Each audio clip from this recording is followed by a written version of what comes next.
Hi, welcome to another episode of Songcraft. And today we're discussing what Bob Dylan's music taught me. So, the first thing that I learned from Bob Dylan is music is meant to be a transformative experience.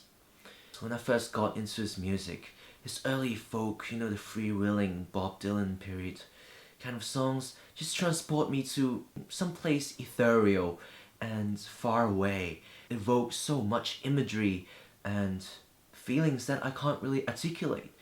And that is really amazing. And when I was reading his book, great book by the way, Chronicles Volume 1, he talks about why he fell in love with folk music in the first place. Because it has more faith in the supernatural. So, next time you write a song, ask yourself in what ways do you want to transform them and what experience you want to give them. The second lesson I learned from Bob Dylan is lyrics need to stand alone as great works of art. So, this is not saying that his music is bad.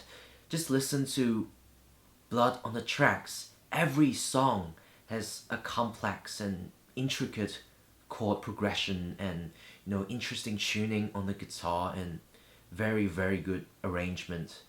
What I mean is his music, most of it tend to be quite simple, and in an interview with Paul Zollo, Dylan himself admitted his songs are based on traditional country music and folk music, usually limited to 3 or 4 chords. Because of the simplicity of the music, the lyrics take over and become something much grander and greater. And in fact, Dylan even won the Nobel Prize for Literature because his lyrics and his writing is so good. Next time you write a song, just ask yourself, is the lyrics good enough to stand alone? And following from that is musical complexity is not the measure of greatness. Of course, you have the Beatles, pinnacle of pop songwriting. The musical complexity and interestingness is something to aspire to, but you don't need that.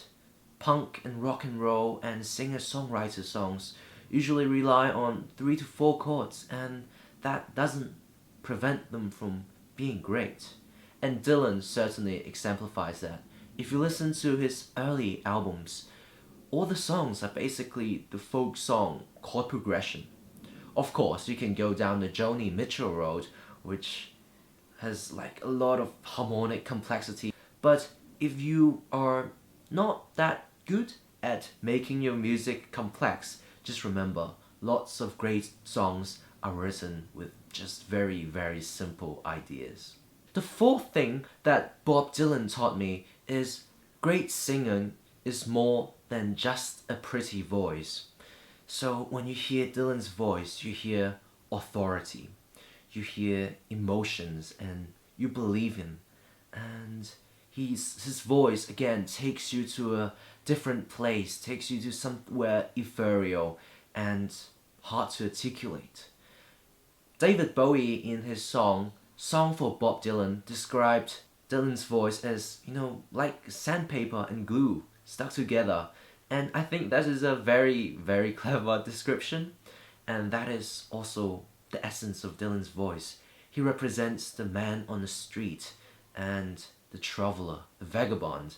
And next time you're singing or you wrote a song, just remember, a good singing voice doesn't mean it has to be pleasing and pretty all the time. The fifth lesson Bob Dylan taught me is don't be afraid to change and leave your past selves to the past. In one of his songs, he says, "We were so much older then, we are so much younger than that now." I think what he means is life is a constant journey of transformation.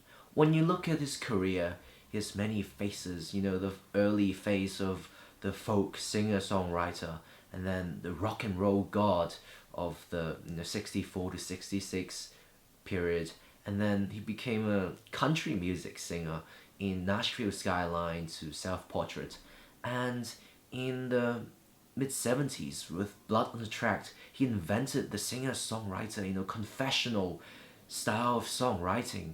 And in the late 70s, he became like a religious person and he just wrote lots of Christian music, which is good. And in the 80s, he became a pop star. And now he's like an old bluesman and full of like this traditional bluesy, bar rock kind of pop rock and blues music, smoky music. And how many faces has this man went through? It's like transforming from one person to the next. But when we look at it, if we don't cling to our past selves, and if we let our feelings and influences guide us, we would probably be like Bob Dylan. So if you want to evolve, and if you want to create something great, don't be afraid to change and peel off another layer of skin, as Bob Dylan says in Joker Man, I think. So don't be afraid to peel off your skins and become the next you. So these are the 5 lessons that Bob Dylan taught me. What do you think? Has Dylan taught you anything else? And if you enjoyed this, you can subscribe and you can check this video out next. My name is Alvin. Thanks for watching. You can also check out our band's the audience music below if you want. See ya.